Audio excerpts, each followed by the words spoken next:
Salut les petits amis, j'espère que tout le monde va bien et que vous êtes en forme. Alors pour cette nouvelle revue, donc il s'agit d'une revue un peu spéciale puisque celle-ci m'a été demandée par un ami Foxit, hein, que je salue au passage. Salut poto. Voilà, donc elle concerne en fait le fameux tray cutter qui était sorti dans la gamme Generations il y a de cela 2 ans, je crois. Ça doit être courant 2013, si ma mémoire ne me fait pas défaut. Voilà, donc moi je me l'étais commandé la version américaine avec le comic IDW. Donc on peut voir juste ici. Hop. Donc concernant la boîte, bah, je n'ai plus la boîte depuis le temps, j'ai dû garder l'encart en carton, mais voilà, il est quelque part parmi mes caisses de boîte, donc on va passer le sujet. Par contre, j'ai toujours le comics que vous avez devant vos yeux.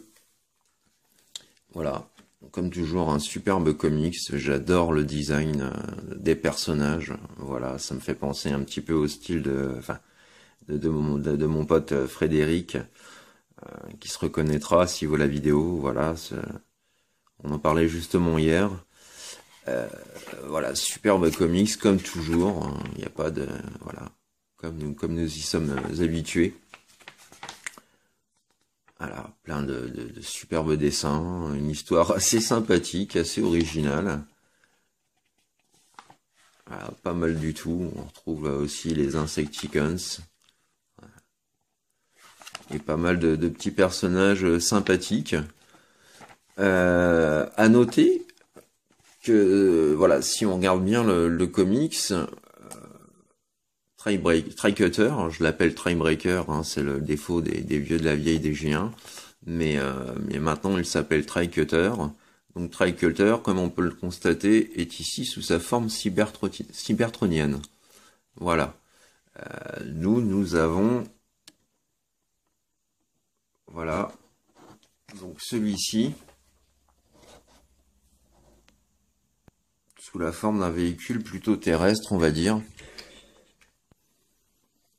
Alors c'est un petit peu dommage, bien que je trouve l'hommage au G1 absolument sympathique, ça il n'y a pas à tergiverser, le véhicule est vraiment très chouette, mais j'aurais bien voulu avoir ce véhicule cybertronien que je trouve personnellement vraiment classe. Et puis bah, ça aurait pas fait de mal de pouvoir aussi étoffer la gamme War for Cybertron et Fall of Cybertron de sa présence, parce que c'est vrai que les collections sont un peu légères à ce sujet-là. Enfin voilà, donc nous revenons sur notre petit pote Trailbreaker. Donc qu'est-ce qu'on peut lui dire de lui? Bah, comme le Generation 1, le fameux J1 qui est voilà, on retrouve le côté l'esprit 4x4. Bon, ici c'est voilà, un gros SUV. Donc véhicule terrestre, civil, bien que avec la présence des petits lasers enfin des canons sur le toit, donc on a quand même ce côté un peu militaire, sans compter les fenêtres, voilà, qui donne l'impression d'être plutôt des pare-brises blindés. Un chouette véhicule, par contre on ne retrouve pas les vitres comme on avait dans le G1, ça c'est encore un petit peu dommage, je chipote, hein, mais c'est vrai qu'on peut chipoter quand même quand on veut. Et c'est vrai que les finitions, bon on a quand même les bandes, mais un petit peu de silver, mais à côté de ça les roues sont quelconques. Bon, l'avant qui est bien dessiné, bien détaillé, voilà, donc un chouette véhicule. Cette foutue partie orange, je me suis dit qu'un jour je la peindrais, mais ça sert pas à grand chose parce que vu qu'on a besoin de nos ongles, je foutrais la peinture en l'air. Mais et pourquoi ne pas avoir mis une pièce déjà pré-peinte en noir? ça gâche un petit peu, d'autant plus qu'on aperçoit déjà plus ou moins le light pack ping du dos de la tête. Un pote, mon pote Raphaël, a fait aussi une revue il y a quelques années dessus, avec le kit add-on. Et donc c'est vrai que lui en parlait un petit peu plus de son côté, mais je vous laisse regarder sa vidéo hein, pour vous faire votre idée. Ses réflexions sont plutôt très pertinentes. Donc voilà pour le tour du véhicule. Voilà, dessous on a quelque chose de pas trop mal, pas trop de jours. Voilà, tout est bien mis. Notez qu'il y a uniquement ces parties-là des roues qui tournent, celle-ci étant fixe. Donc il roule plutôt pas mal, même si à cause de ces demi-roues, on n'a pas un glissement. Vous voyez, il y a la roue avant qui fait un petit peu de surplace. Enfin bon, il fait son office. Hein. De toute façon, pour nous les grands, c'est pas fait pour faire mumuse, c'est plutôt fait. Enfin, nous, on s'amuse plutôt à les transformer. Voilà. Donc en termes de comparaison, on peut voir avec son pote Orion Pax, donc de la même gamme. Alors comme d'hab, hein, les échelles sont toujours un peu troubles à mon goût. On peut comparer aussi, qu'est-ce que j'ai sous la main, avec le Wild Rider de la gamme Combiner Wars. Où là, pour un SUV, un SUV c'est quand même censé être imposant, un gros 4x4, un gros morceau. Là, on se retrouve avec un véhicule de taille un peu ridicule, je trouve. Ça, c'est quelque chose qui me fait un peu chier, je vous l'avoue. J'aurais préféré avoir un véhicule plus gros, quitte à avoir un Voyager, mais c'est un SUV, quoi. C'est pas Bumblebee. Là, c'est vrai que pour la cohérence des véhicules en display véhicule, c'est un peu du gros nawak, et c'est dommage. C'est dommage parce que vraiment le moule en lui-même est sensationnel, le robot est terrible, mais la taille, quoi, merde. Voilà, j'aurais voulu avoir quelque chose en display, par exemple. Bon, je sais que c'est pas la même gamme que la gamme Combiner Wars va proposer son propre Trailbreaker très certainement, mais ouais, c'est quelque chose qui me fâche un peu. On se retrouve avec un SUV tout petit rikiki en Deluxe. Aurait pu faire mieux à ce niveau-là. Mais bon, c'est comme ça. Et puis une comparaison n'est pas une comparaison complète pour moi si je n'ai pas le G1, voilà, pour présenter la différence. Donc on voit bien, on retrouve voilà le 4x4, le tout-terrain. Là on avait un vieux Toyota Camper de 78 si je me trompe pas. Donc il s'agit pas d'un officiel G1, il s'agit de l'édition Encore qui était sortie en 2008. J'ai rattrapé une frustration de mon enfance puisque je le voulais étant enfant et j'ai jamais pu le trouver. Donc je m'étais fait plaisir en me prenant donc le Trailbreaker et puis le Hoist aussi dans la série Encore. Voilà. On voit que c'est bien fidèle, hein. On a un chouette hommage. Mais là on voit, vous voyez, si on regarde le G1, à l'époque ils étaient capables de nous faire des vitres transparentes. Aujourd'hui ça aurait été un petit plus. Je pense que ça aurait été possible peut-être en Voyager, en Deluxe, c'est pas le cas. Mais voilà, c'est mes grosses complaintes, mais ouais, c'est un peu dommage, quoi. C'est un peu gâché ce qui aurait pu potentiellement faire un Transformers du feu de Dieu.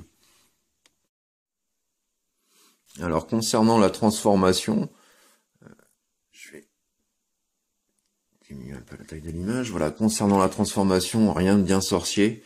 Hein, on voit déjà les précurseurs des Combiner Wars dans quelques étapes et c'est fait. Bon, voilà.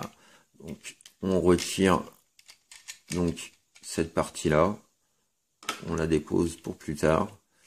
Donc comme on a pour le breakdown de la gamme Combiner Wars, on retrouve exactement le même système de transformation.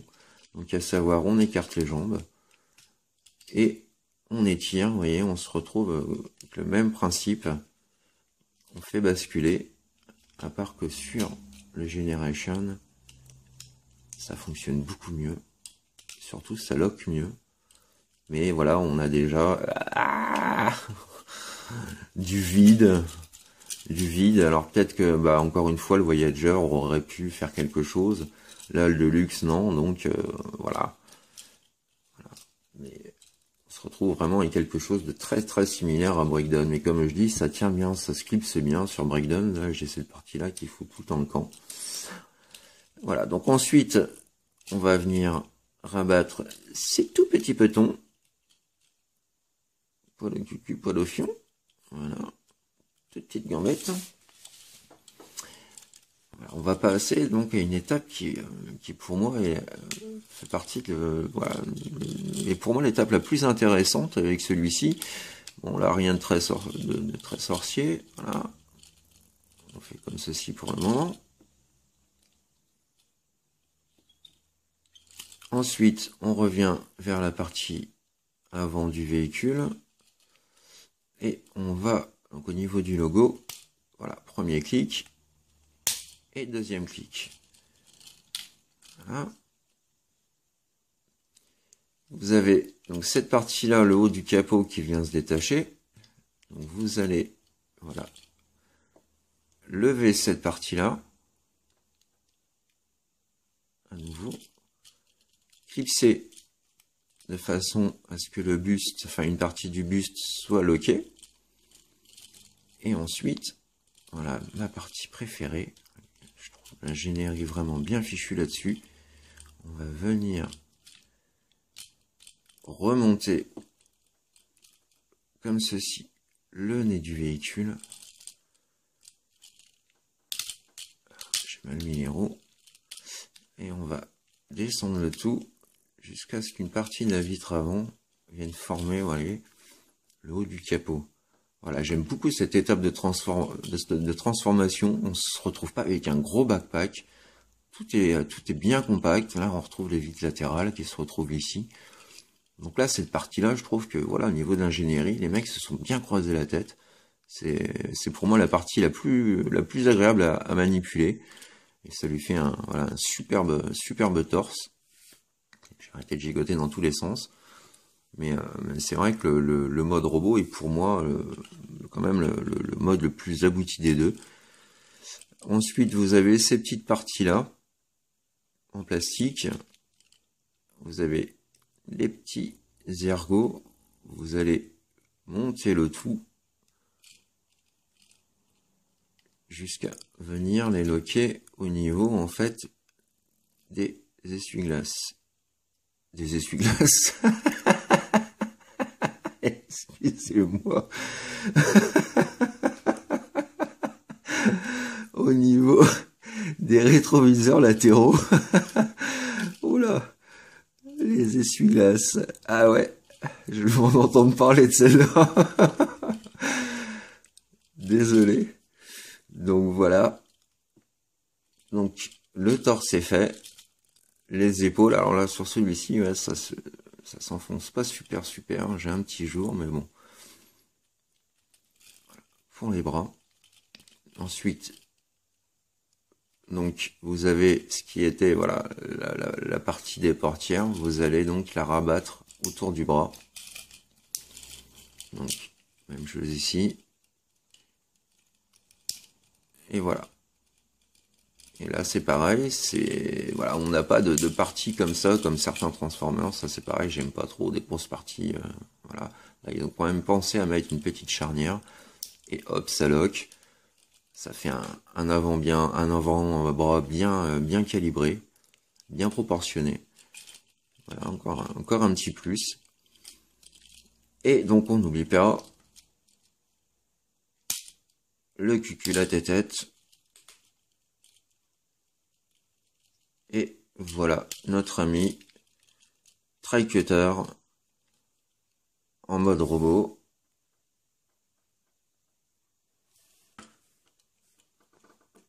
Vraiment très chouette.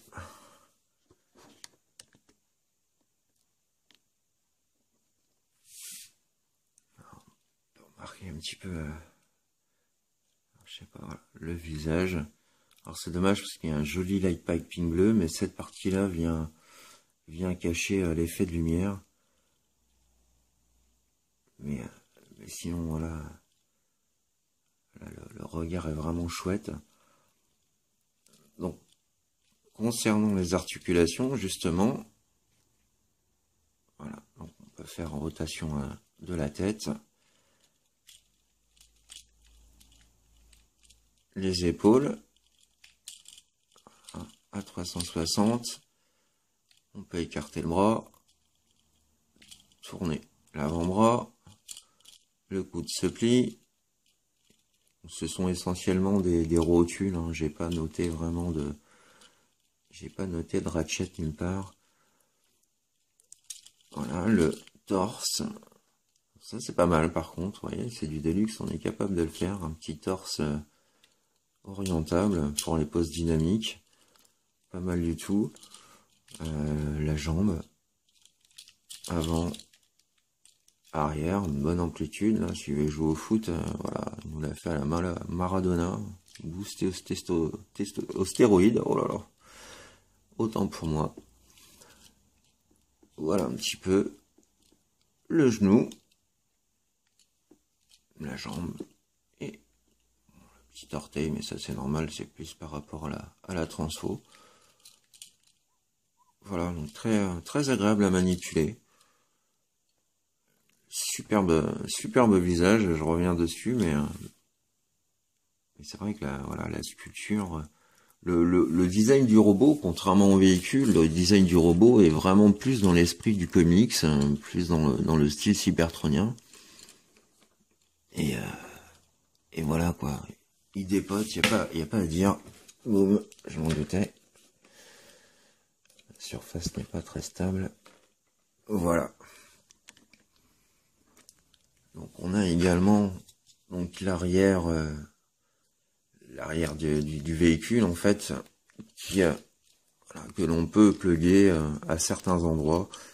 Donc par exemple, voilà, au niveau du bras, là, on a un petit bouclier et lance-missile, pourquoi pas. Il est possible aussi de faire basculer cette pièce-là, de rabattre cette partie-là. Et là, voilà quoi.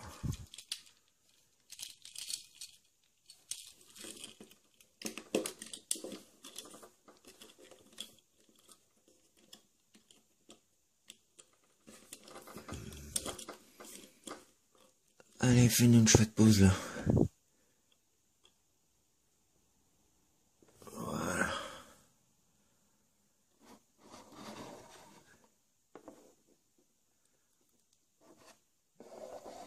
Donc pas mal du tout. Bon, c'est dommage, il n'a pas un petit flingue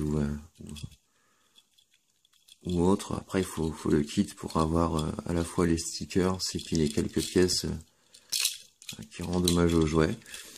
Donc, notez qu'il est capable aussi de pouvoir, en mettant cette pièce là comme ça, de pouvoir stocker donc le bouclier à l'arrière du véhicule. Bon, ça lui fait un peu gros backpack, mais ça va encore, ça choque pas trop. Voilà. Et ça nous rappelle donc le G1 aussi par rapport à ça. Donc voilà, une figurine que j'aime quand même beaucoup. Je regrette par contre de ne pas avoir Hoist. Parce qu'à la base, ce sont vraiment deux TF que j'aime beaucoup. J'espère bien pouvoir me choper un jour ce petit père Hoist. Ça me ferait vraiment bien plaisir.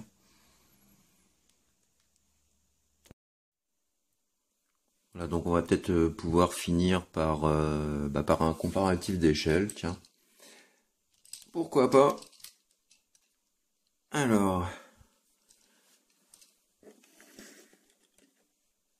voilà, notre ami TriCutter et Orion Pax.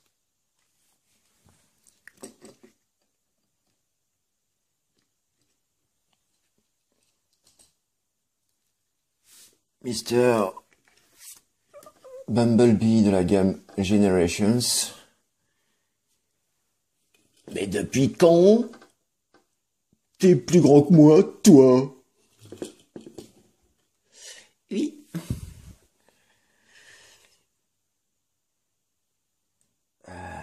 Le Wall Rider. Voilà. On voit tout de suite hein, que le Stunticon fait presque une tête de plus. Bon, ça passe quand même un peu mieux en mode robot. Le Optimus de la gamme Combiner Wars.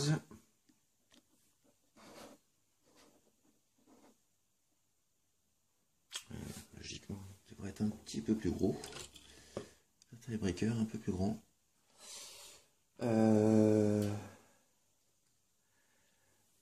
Avec Miss Arcee. Voilà. Le display pas trop mal.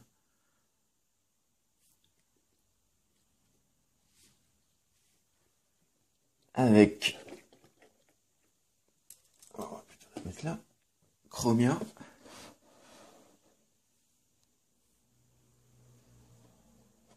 Là encore ça passe, hein, même si ouais, elles sont à peu près de la même taille. Hein. Arcee a juste une tête un peu plus large. Salut les poulettes.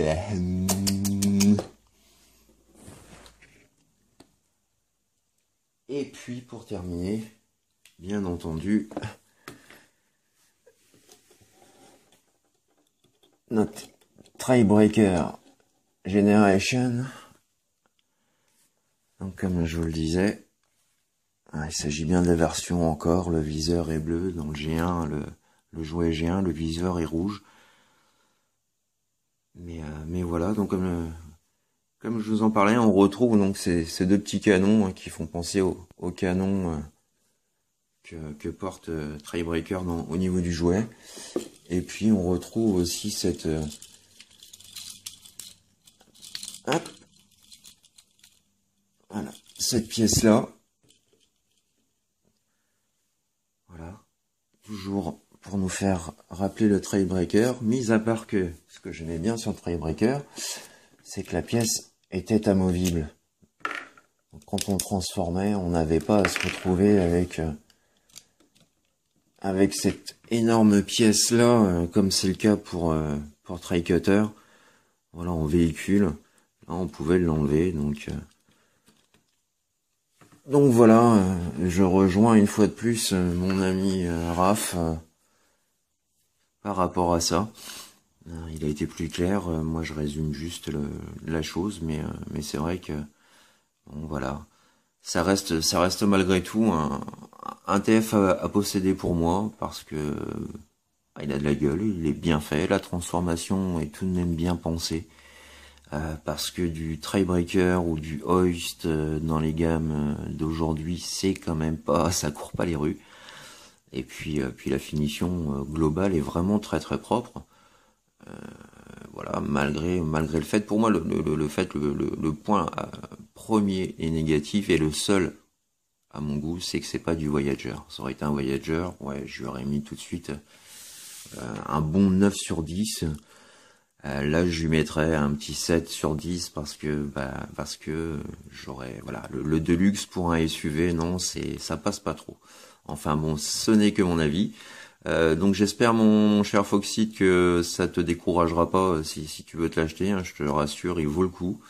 Quant à vous les petits amis, j'espère que vous avez de votre côté apprécié cette revue, découvert ou redécouvert pour certains ce petit pépère. Bien sympathique. Moi, je vous donne rendez-vous à très bientôt pour une prochaine revue. J'ai reçu un petit colis aujourd'hui qui m'a bien fait plaisir. Donc voilà, la revue sera sur celui-ci, si tout va bien, samedi. Voilà, donc d'ici là, portez-vous bien, amusez-vous bien, sortez couverts, un petit coquin. Et puis bah moi je vous dis à bientôt. Allez, tchuss, gros bisous. Tchuss. Bisous. Alors tu vois, là, et mon petit mus, il m'a regardé droit dans les yeux, comme ça, tu vois, et il m'a dit, Oui. oh, mais quel amour, quel homme cet Optimus, oh, vraiment trop craquant. Salut les filles. Alors, elle était bien la revue du Grand Barbu, hein. Qu'est-ce que vous faites de beau toutes les deux, hein?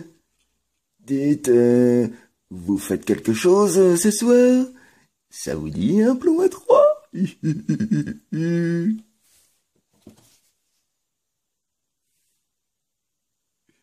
Non, ah, non, ah, non.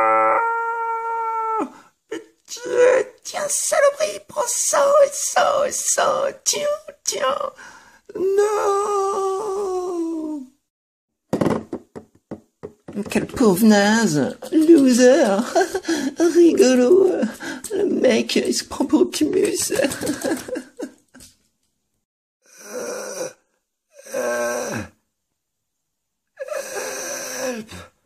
Help me! Y a quelqu'un qui pourrait me retirer ce truc du fion?